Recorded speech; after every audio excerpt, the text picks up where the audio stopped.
Hey guys, welcome to my YouTube channel. In today's video, I'm going to be talking about 5 things I wish I knew when I first got into the beauty industry. So let's talk about it.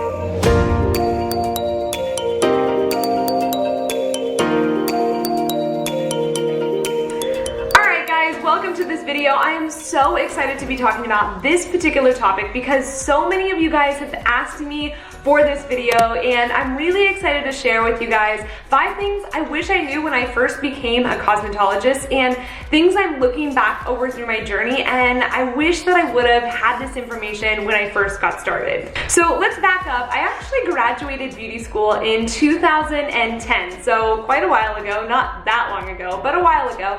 And when I first got into the industry looked a lot different. Social media wasn't really a thing that people used in the industry. People were still using things like referrals and business cards, and Groupon was kind of blowing up. So there was a lot of little nuances in the industry. Another thing that was kind of weird at the time was people were very controlling over their formulas. Nobody liked to share a lot. There was a lot of competition. And so I joined at a time where the economy had just crashed in 2008. I was joining at a time where it was still rebuilding, and people in the industry were not super friendly towards new people joining in. They weren't really willing to give out information or to share a lot of things, and there was no social media to help build us up. So I kind of came in at a time that was a little bit awkward, and nowadays students coming out of cosmetology school or out of beauty school really have an advantage because there's so many things like education, independent education, free education,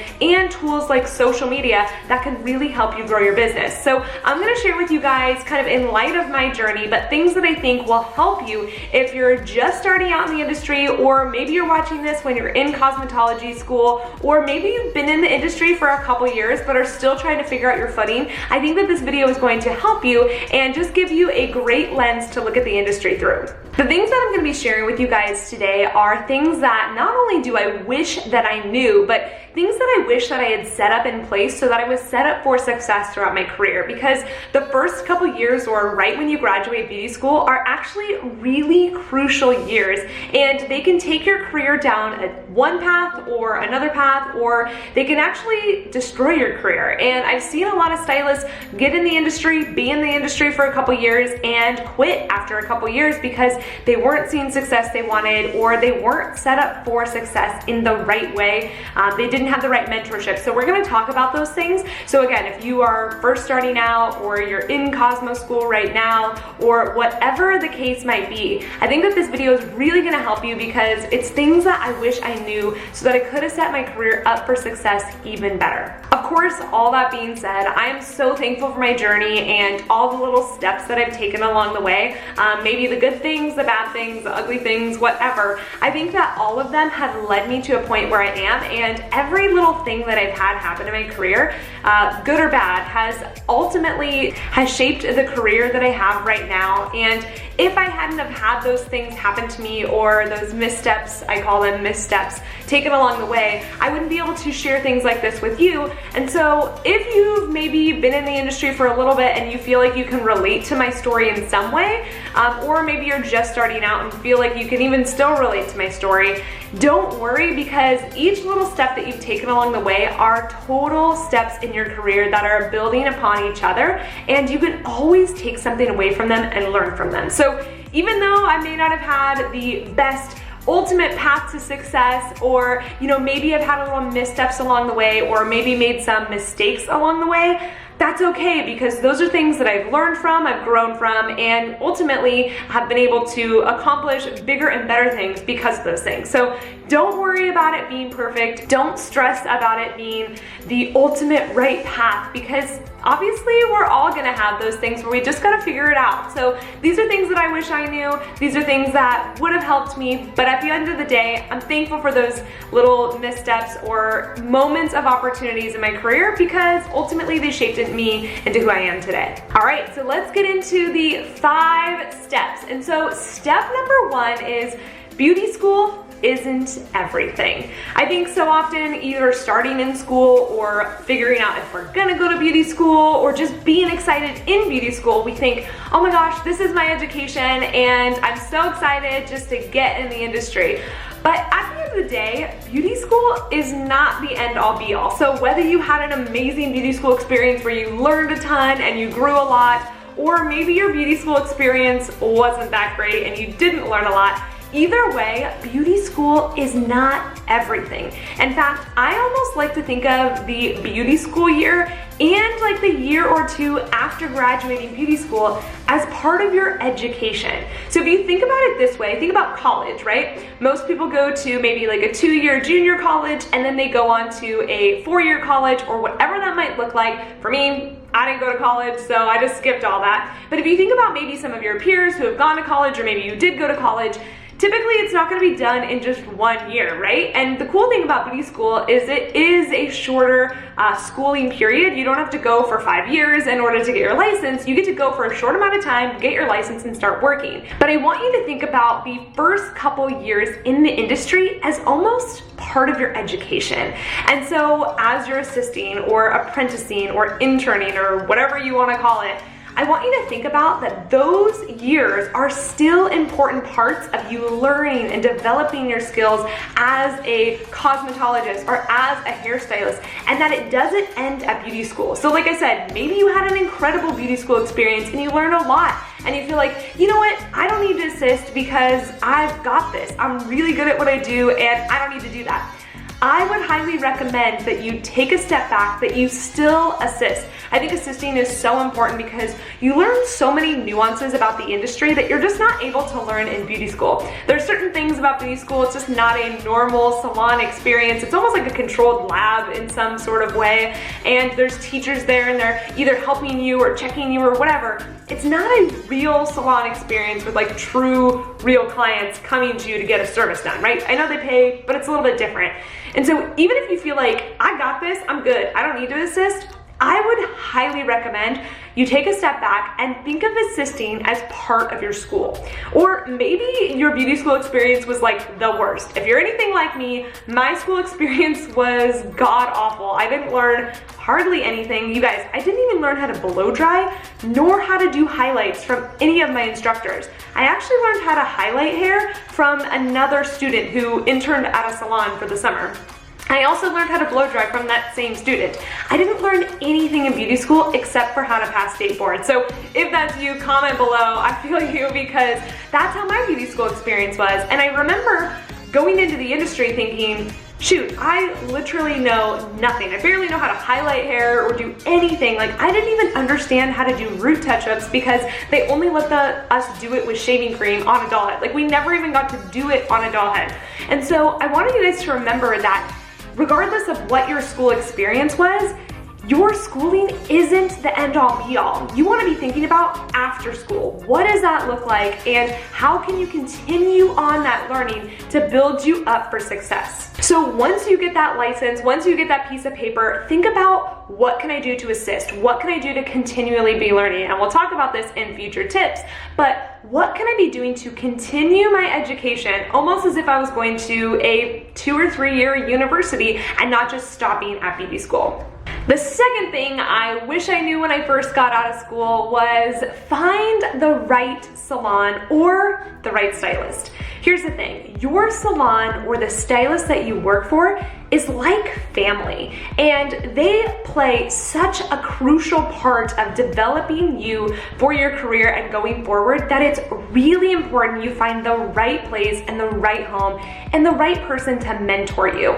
So as we talked about assisting and apprenticeship a little bit earlier, you guys have to find the right person. So I see a lot of times stylists looking for salons to go apprentice at or go assist at, and they're looking at the salon as a whole. But I want you to think about, am I gonna be assisting for one certain stylist there, or does this salon have maybe like I assist for everybody and they have a program? So ask those questions as you're researching your salon or stylist to work for. Maybe for you, you're going to work at a salon but work for a specific stylist, and you're actually not employed by the salon, you're employed by the stylist. So when I had an assistant, she didn't technically work for the salon, she worked for me. And so I didn't have other stylists at the time working for me, but even if I did, she would be able to see what they were doing, but she was ultimately working for me, and I was mentoring her through her assistantship, whatever you want to call it, right? But there are other places where maybe you go and you work at a full salon and you assist for everybody in the salon, but they have maybe more of a structured program. So I just want you to ask those questions and be picky. When you go in for an interview at a salon, do you feel comfortable? Do you feel ostracized immediately when you get there? If so, it might not be the right salon for you. I think of assistants as like, they are there to help me, but also for me to mentor them. And so if you're going into a assisting position or a salon that is looking for an assistant and all they want you to do is shampoo, blow dry, things like that, sweep up hair, wash color bowls, obviously that's part of your job and that's part of the learning experience, but you want to make sure that you're still getting education and you're still getting mentored through this process. You almost have to think of your assistantship as like a parent-child relationship, right? The way that your parents raised you and the way that maybe you were brought up, you do things and you look at the world in a different way. And so that's what you want to think about your assistantship is the stylist or the salon that's mentoring you. They're going to teach you things in a certain way and you're going to look at the industry with a certain perspective, and that's awesome. But you want to make sure that it's going to be a perspective that aligns with you and what you're looking for. So if you're looking for a stylist to work for or a salon, find out what they specialize in. What does their Instagram look like? Do they specialize in stuff that you want to specialize in? Do they work on the type of clients that you want to work on? For instance, let's say you don't necessarily love men's cuts or kids cuts.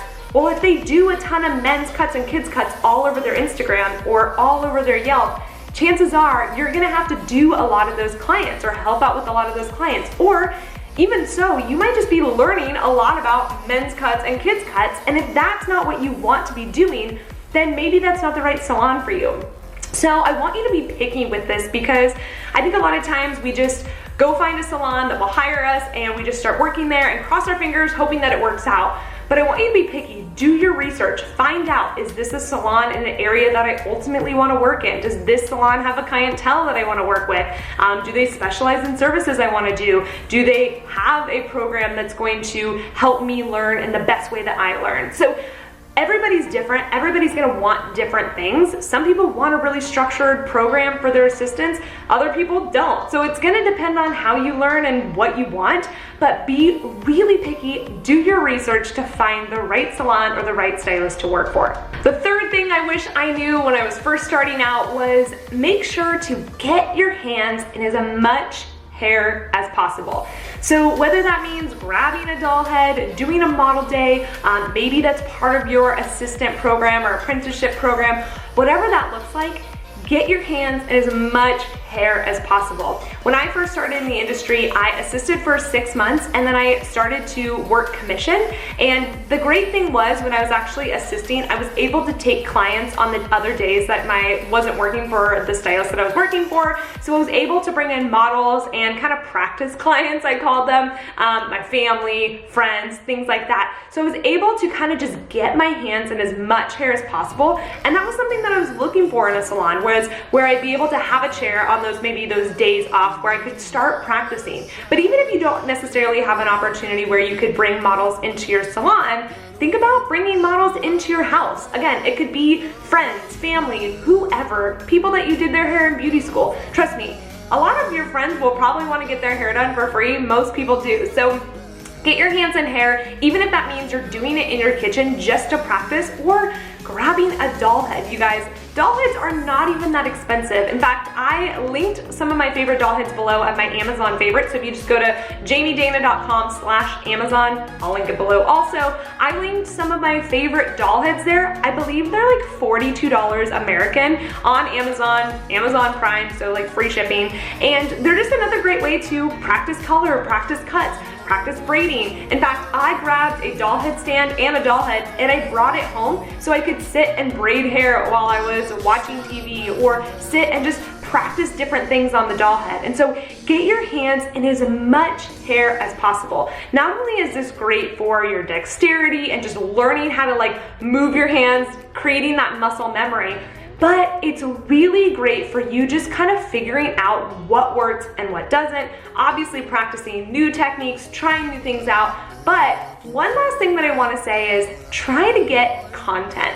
And so my next tip, we'll talk about Instagram, but practice getting photos of your clients or getting photos of your models or even just taking photos of your doll head and documenting the process so that you're practicing taking photos and all of that. Because back in the day when I first started in this industry, there was no such thing as social media. I mean, Facebook was barely coming out and I barely started a business Facebook page when I first started out. But really there wasn't a lot. There wasn't a lot of tips out there, and the only skills you really needed to learn were cut and color and whatever else you wanted to do. Maybe some updos or something like that, right?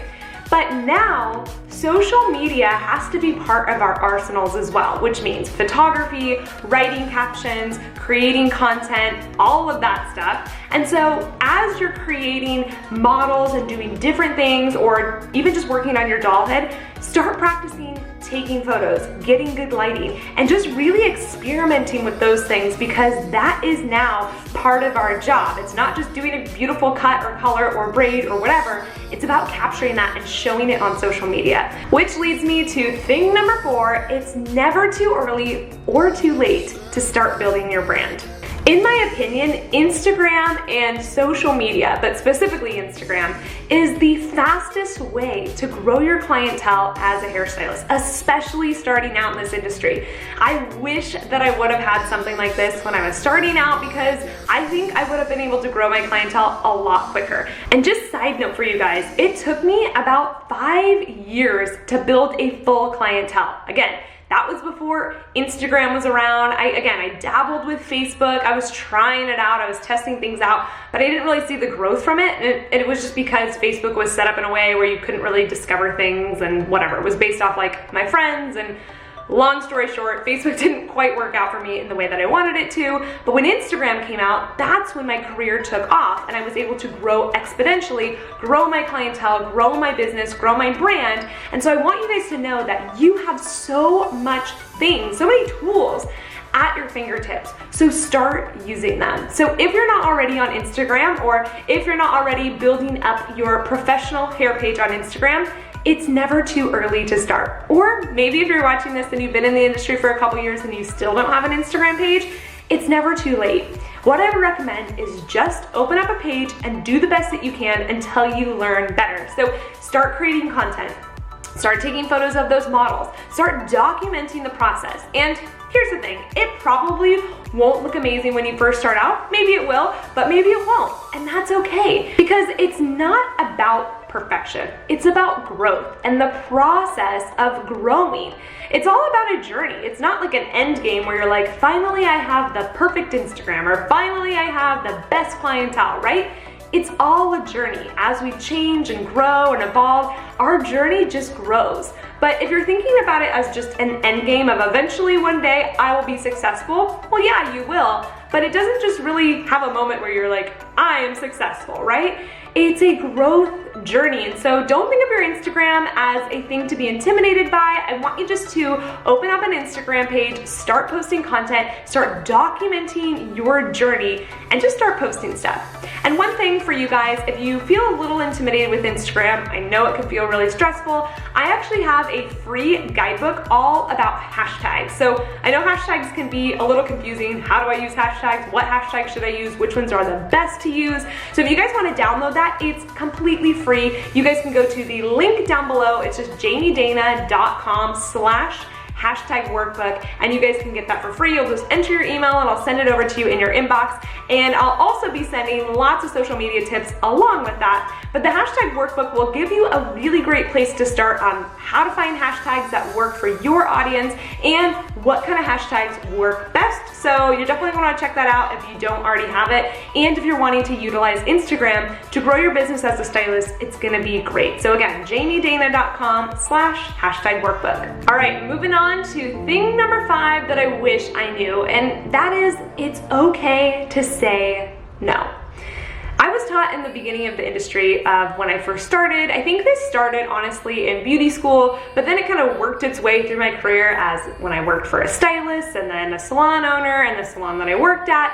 I was told that in order to grow a clientele, you have to take any and every client that will sit in your chair.